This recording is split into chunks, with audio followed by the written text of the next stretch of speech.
अवधूत चिंतन श्री गुरुदेव दत्त श्री स्वामी समर्थ. माझ्या चॅनलमध्ये तुमचं सगळ्यांचं मनापासून खूप खूप स्वागत, आभार.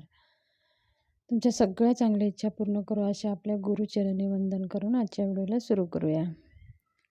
चला तर मग आज आपला विषय आहे सोमवारी भगवान शंकराच्या पिंडीवर आपल्याला बेलपत्र अर्पण करायचं आहे.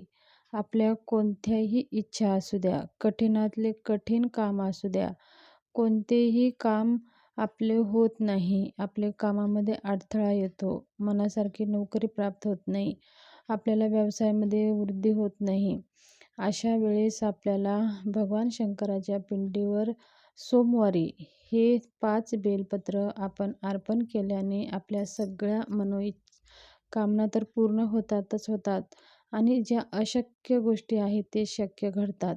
बघा, आपल्याला असं वाटतं की आपण सगळं प्रामाणिकपणाने राहतो, आपण मेहनत पण करत असतो, पण आपल्या मनासारखं कधी घडत नाही, मनाच्या विपरीत घडत असतं. मग असं आपल्याला वाटतं की आपलं कुठं चुकलंय. मग अशा वेळेस भगवान शंकराच्या मंदिरामध्ये आपल्याला जायचं आहे. भगवान शंकराकडनं आपल्याला काही द्यायचं नाही, त्यांच्याकडनं घ्यायचं आहे. हे देणारे बाबा आहेत, हे भोले बाबा आहेत. सगळ्या भक्तांनी प्रेमाने, विश्वासाने, भक्तीने त्यांच्या दरबारी, त्यांच्या शरण गेलेले आहेत. सगळे भक्त तरुण जातात आणि त्यांच्या सगळ्या मनोकामना पूर्ण होतात. फक्त भगवंतावर विश्वास आणि श्रद्धा ह्या भावाने आपल्याला भगवंताच्या मंदिरात जायचं आहे. आणि 5 बेलपत्र आपल्याला विशेष कामण्यासाठी करत असतो, आपल्या कठीणातले कठीण कार्यासाठी करत असतो. तर हे आपल्याला 5 बेलपत्र घ्यायचे आहेत. आणि जर तुमच्याकडे जर जास्त बेल तुम्ही घेऊ शकता, पण आपल्या मनोकामना पूर्ण करण्यासाठी हे 5 बेल विशेष रूपानं आपल्याला घ्यायचं आहे. त्याच्यावरती आपल्याला काय लिहायचं आहे?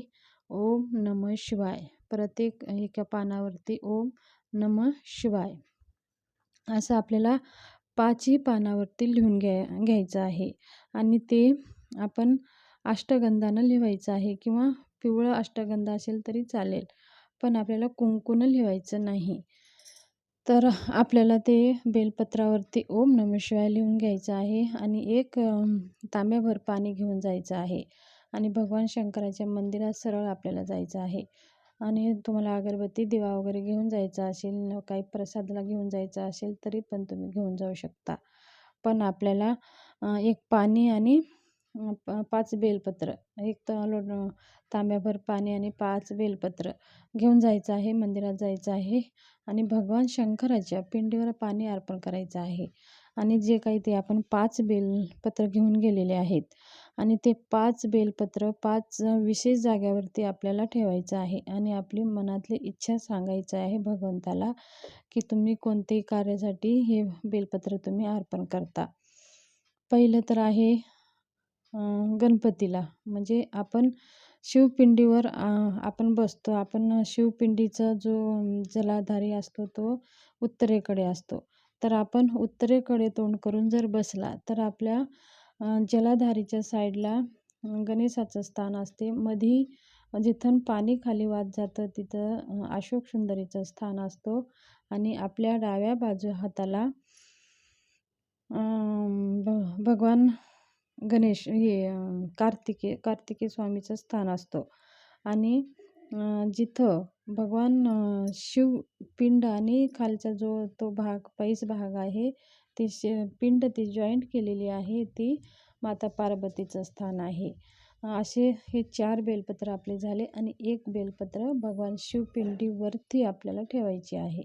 तर असे 5 बेलपत्र आपल्याला घेऊन जायचं आहे आणि प्रत्येक जाग्यावरती गणपती आणि अशोक सुंदरी आणि कार्तिकेय स्वामीला असे बेलपत्र अर्पण करून एक बेलपत्र आपल्याला आई भगवती म्हणजे पार्वती मातेला अर्पण करायचं आहे आणि एक बेलपत्र भगवान शंकराच्या पिंडीवर अर्पण करायचं आहे. आणि कधीही बेलपत्र अर्पण करत असताना ते बेलपत्र उलटच असायला हवा.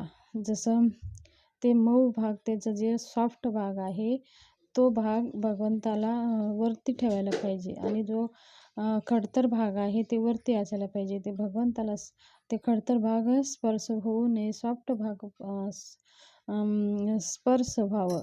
तर अशा प्रकारे भगवंताला बेलपत्र अर्पण करून आपली इच्छा सांगून आणि आपल्या काही जे काही मनोकामना आहे, संकट आहे ते सगळं सांगून आपल्याला परत यायचं आहे. आणि हे लगातार असं तुम्ही 5 सोमवार किंवा 7 सोमवार करू शकता आणि ह्या 5 सोमवारामध्येच तुमचे सगळं कार्य पूर्ण होतील आणि तुमच्या इच्छा पूर्ण व्हायला सुरुवात होते.